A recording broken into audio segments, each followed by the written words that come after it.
Well, now that it's been about 37 years since the Lord of the Rings movies came out, I figured now is the perfect time to talk about some specific things I noticed in them. Alright, I just need to get some things off my chest. Buckle up, we're going for a ride.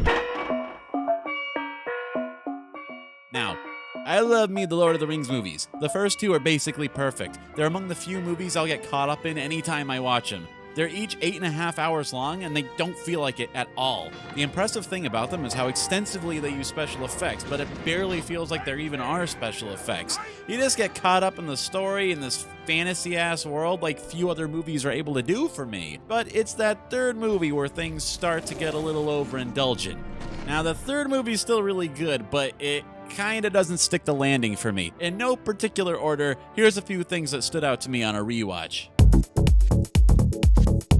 So this isn't just a list of all the quibbling little details that they changed from the Lord of the Rings books, but like every other insufferable nerd, the lack of scouring of the Shire kinda bugs me. Now, I don't mean they should have done the whole Scouring of the Shire chapter from Lord of the Rings, The Return of the King, Part 2, Volume 6, Chapter B. Know what? For the sake of simplicity, whenever I refer to Lord of the Rings, I mean the movies, and if I want to talk about the book, I'll say Book. Alright, so everyone knows Book ended with Saruman taking over the Shire, and the leveled up hobbits chase him out, and a bunch of crazy shit happens. I get why they left this out, because the movies are already 12 hours long, but the way the Lord of the Rings ends is sort of just weird and depressing as is. They just sit around sadly drinking beer and not talking to anyone. I mean, I get that they want you to be able to project yourself into this fantasy world, but they succeed a little too well here. I mean, maybe they should have at least had the Shire now have roadblocks and guards and stuff when they got back, and just sort of imply that the Shire is at least aware that a world-shaking war just happened, and all this eerie stuff they see prowling around on the periphery has them on guard. Everyone's just more interested in this dude's pumpkin than the fact that these guys who disappeared a year and a month ago are suddenly back with no explanation.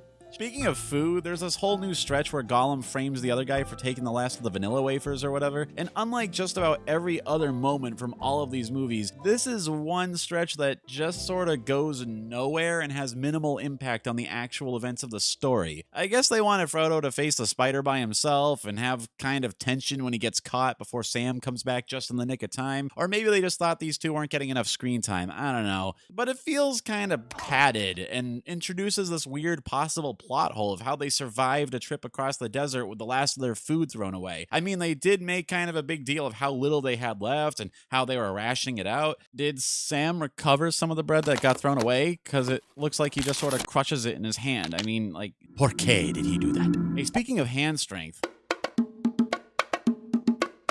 okay, call me old-fashioned, but I think being trapped in an erupting volcano while an eldritch demon god explodes nearby and a bunch of crazy shit is happening all over the world is plenty climactic enough as situation as it is. Frodo being half-starved and bloody and still being able to hang from the edge of a cliff one-handed is, it's kind of drawn out.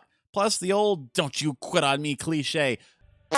I originally wrote that as like an example of the kind of cliche it is, and then I remembered that he actually basically says exactly that. He actually says it in the movie. Now, these are all things I think plenty of nerds complained about publicly before, but there's one scene, one particular sequence in this movie that is hands down the most bizarre and inexplicable thing that could ever have been included. Okay, hands down the weirdest scene in the whole trilogy, and maybe the weirdest scene in cinematic history is this part. The skulls. It's when Aragorn and the guys are trying to recruit some ghosts to fight their battle, right? Okay, so the exact sequence of events is as follows. Aragorn and company are parlaying with the ghost guy. So then the guy sort of laughs and they all disappear. So you're not sure if the ghosts turned down their offer or not. That's okay. That's building a little tension. Now remember, in the end, they do say yes. That's the ultimate point of this whole sequence. They look over, and there's what I will hereafter refer to as the skull building. That's because the building explodes and about 14 quadrillion skulls come avalanching out and almost kill everybody.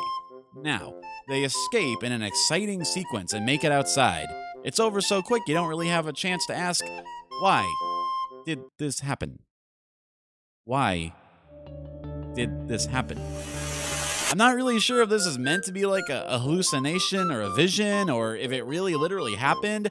If it was real, I don't understand why there's so many skulls. It seems like there's way more skulls than there could possibly have been people alive in the history of the world.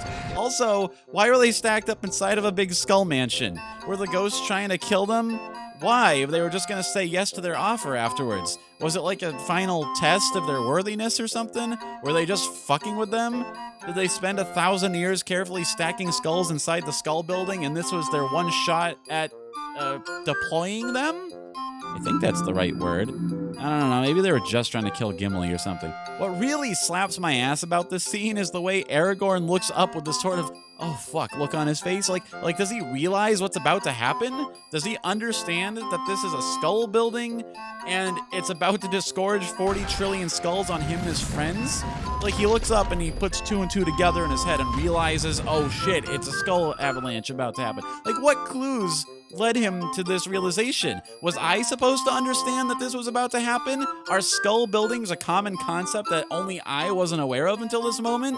Now, don't get me wrong, this is the kind of idea I would come up with. Billions of skulls rolling down a hill into a ravine to the annoyance of our protagonist. I mean, that's a neat concept. But this isn't a sketch comedy, it's an epic fantasy film. It's cool. But the problem is how inexplicable and inconsequential it is. Contrast this to the Balrog scene in the first movie. It's cool, and it affects the story. Gandalf dies, the Fellowship has to get along without his wise guidance from now on. That's consequential. The exciting skull-building scene doesn't really have any point, and it actually introduces confusion into what is happening and why. It's a non sequitur. I mean, really, look at this. What happened? What was that? Well, that's it. That's my little Lord of the Rings screed. Give a little like and a subscribe if you haven't already. There's always a chance I'll talk about something less than 20 years old sometime. And hey, what were your most and least favorite things from the Lord of the Rings movies?